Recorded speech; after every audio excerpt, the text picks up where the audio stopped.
Hello students, welcome to Adda 24/7 WBCS Topper.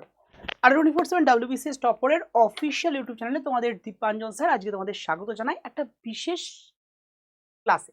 এটা বিশেষ session, বিশেষ ক্লাস যাই বলো না কেন, তোমাদের বেশ কতগুলো সেশন আমি তোমাদের WBCS এর যে পোস্টিং গুলো হয় সেটা WBCS এর গ্রুপ এ এর পোস্টিং, গ্রুপ সি এর পোস্টিং গুলো সম্পর্কে আলোচনা করেছিলাম, সেখানকার job profile, salaries and everything.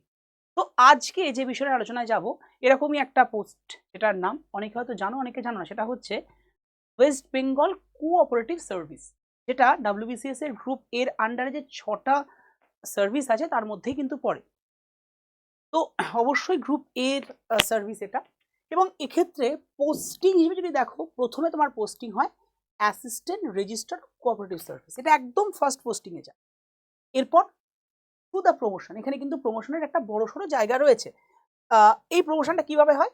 Almost 8 বছর। দেখো এবার 8 বছর বলা হলেও সবসময় যে 8 বছর হয় এমনটা নয়, কারণ এই প্রমোশনগুলো ডিপেন্ড করে অনেক কিছু সার্কামফারেন্সের ওপরে। তো সেই রিগার্ডিং আমি বলতে পারি অলমোস্ট 8 বছর, কোনো কোনো সময় 10 বছরও লেগে যায়, 12 বছরও লেগে যায়। তো আমি অ্যাভারেজে 8 বছর ধরবো। 8 বছর পরে কিন্তু হয়ে যায়, মানে যিনি অ্যাসিস্ট্যান্ট রেজিস্ট্রার অফ কোঅপারেটিভ সার্ভিসে নিয়োগ হচ্ছেন, 8 বছর পরে তিনি কিন্তু ডেপুটি রেজিস্ট্রার অফ কোঅপারেটিভ সার্ভিসে যাবেন তার পোস্টিংয়ের বা প্রমোশনের থ্রু। তারপরে তিনি হবেন আবার 8 বছর পরে joint registrar of cooperative societies. তারপরে 8 বছরে দেখা যায় additional registrar of cooperative societies. বেশিরভাগ যারা যারা গ্রুপ এর এই পোস্টে মানে ফার্স্ট পোস্টিংয়ে পায়, এই অবধি বেশিরভাগ যান। তবে যদি খুব লাকি ব্যাপার স্যাপার থাকে, দেখো বুঝতে পারছো, 8 8 16 আর 8 24 বছর। তো ধরে নাও কেউ আজকে তোমার 25 বা 26-এ WBCS পেলো, তাহলেও 24 বছর, মানে বুঝতেই পারছো ওই সার্ভিস লাইফের শেষের দিক করে। এবার আমি তো 8 বছর বলছি ঠিকই, 8 বছরের মধ্যে যেটা হয় এমনটা তো নয়, 8-এর থেকে 10 হয়, কোনো কোনো সময় 12 বছর পর পর এই পোস্টিংগুলো কিন্তু হতে থাকে। তো ধরে নিই আমি যদি 10 বছর অ্যাভারেজে যদি দেখা যায়, 10 10 30 বছর প্রায় এখানে কমপ্লিট হয়ে যাচ্ছে। মানে যে 26 বছরে ঢুকছে সে কিন্তু তোমার ওই 56 55 বছর বা 57 বছর বয়সে গিয়ে এই জায়গাটা আসছে, হাতে আর অল্প কিছুদিনই বাকি থাকে রিটায়ারমেন্টের। তো এই লাস্ট রিটায়ারমেন্টের কিছুদিন আগে দিয়ে আর যদি সব কিছু ঠিকঠাক থাকে, যদি এজ ক্রাইটেরিয়াটা ওর মধ্যেই হয়, তো এই পোস্টে কিন্তু যেতে পারে, আইএস পোস্টে যেতে পারে। সেই আইএস পোস্টের নামটা কি হয়? Registered of cooperative societies. তো এই অবধি কিন্তু যাওয়ার একটা প্রবাবিলিটিস রয়েছে এই জবে। তবে এই জেনারেলি বেশিরভাগ আমি যদি বলি, যারা যারা এই পোস্টের ইনিশিয়াল স্টেজে ঢোকে তারা কিন্তু এই অবধি বেশিরভাগটাই যায়। এটা যাওয়াটা একটু অসুবিধার হয়, কারণ বললাম যে এজটা ডিপেন্ড করে যায়, কারণ এজটা হওয়ার এবং এই প্রমোশনগুলো তো পরপর হয়ে তবেই না এখানে যেতে পারবে। তো এই হচ্ছে ব্যাপার স্যাপার। তো এটা গেল পোস্টিংয়ের গল্প এই এক্সট্রা এই সার্ভিসটার ক্ষেত্রে। এবার চলে আসি জব প্রোফাইল। বেসিক্যালি এনাদের জবটা থাকে ডেভেলপমেন্ট অফ কোঅপারেটিভ, ঠিক আছে? কোঅপারেটিভ ডেভেলপমেন্ট নিয়ে মেনলি কাজ এদের। আরও যে জব সেটার বলতে পারা যায়, কিছু কিছু ক্ষেত্রে এরা বিভিন্ন স্টেট কোঅপারেটিভ ব্যাংক এবং সেন্ট্রাল কোঅপারেটিভ যে ব্যাংকগুলো হয় সেখানকার সিইও মানে চিফ এক্সিকিউটিভ অফিসার হিসেবে কিন্তু কাজ করেন। এবং সর্বোচ্চ যদি স্তর বলি, এরা কিন্তু এমডি, দুটো ক্ষেত্রেই এমডি অবধি যেতে পারেন। আর বিভিন্ন লার্জ ব্যাংক যেগুলো আছে সেখানকার ডেপুটি জেনারেল ম্যানেজার এবং জেনারেল ম্যানেজার অবধি পোস্টে তারা পৌঁছতে পারেন। এছাড়াও এরা CEO of consumer wholesale cooperative হিসেবেও কাজ করে থাকেন। তো এটা কিন্তু এদের কাজের এরিয়ার মধ্যে পড়ছে।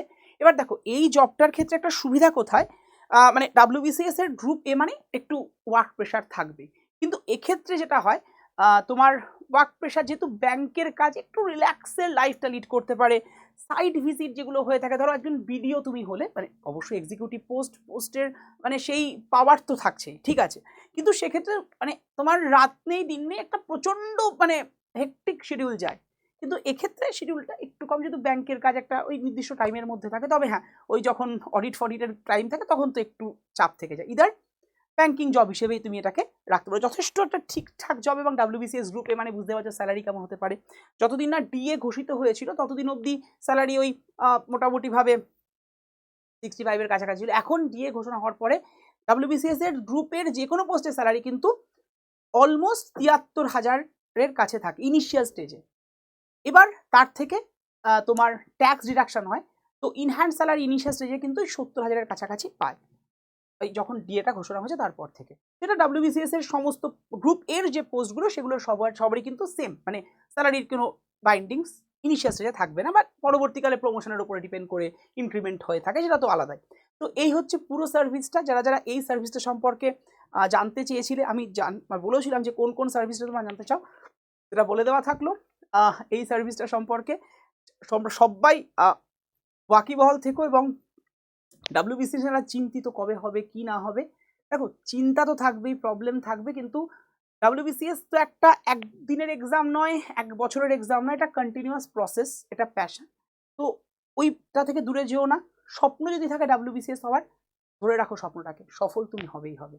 ভালো থেকো, সুস্থ থেকো। আর তোমাদেরকে বলে রাখি যে ডাব্লিউবিসিএস পেতে গেলে অবশ্যই এখন অ্যাট প্রেজেন্ট যে সিনারিও, কোথাও না কোথাও একটু তোমার পছন্দের যে কোনো অনলাইন বা অফলাইন ইনস্টিটিউটে একটু অ্যাডমিশন নিয়ে রেখো, যাতে করে কতটা পড়বে কতটা ছাড়বে এটা কিন্তু সবার আগে জানা দরকার। সেলফ স্টাডি 100% দরকার, উইদাউট সেলফ স্টাডি কিছুই হবে না। এবং জেনারেলি একজন দেখো মানে টিচারের কাছে ফার্স্ট বয় পড়ে, লাস্ট বয় পড়ে, ফার্স্ট বয় ফার্স্ট হয়ে যাচ্ছে বিকজ অফ তার নিজস্ব ডেডিকেশনের জন্য। তো কোথাও একটা অনলাইন ইনস্টিটিউটে ভর্তি হলাম বা অফলাইন ইনস্টিটিউটে ভর্তি হলাম বলে আমি চাকরিটা পেয়ে গেলাম, এটা নয়। তোমাকে সেই ডেডিকেশনটা রাখতে হবে, তাহলেই কিন্তু হবে। তবে হ্যাঁ, একজন ওই টিচার তোমাকে কিন্তু ওই 10% থেকে 5% রেডি করে দেন, বাট ওই 10% 5% যদি রেডি না হয়, তুমি কিন্তু বাকি 5% বা বাকি 90% এগোতে পারবে না। তো এটাই দরকার, একটা proper preparation, proper guidance. RRB force and Bengali তোমাদের সাথে ছিল, আছে, থাকবে। ভালো থেকো, সুস্থ থেকো। দেখা হচ্ছে এরকম একটা ইনফরমেটিভ ভিডিও নিয়ে নেক্সট কোনো একদিন। Thank you, see you soon. আর প্রত্যেক দিন সন্ধ্যে 6টায় আরআরবি 47 ডাব্লিউবিসিএস টপারে পলিটির স্পেশাল ক্লাস, যেটা আমার চলে সেটা করতে ভুলে যেও না। Thank you to all of you.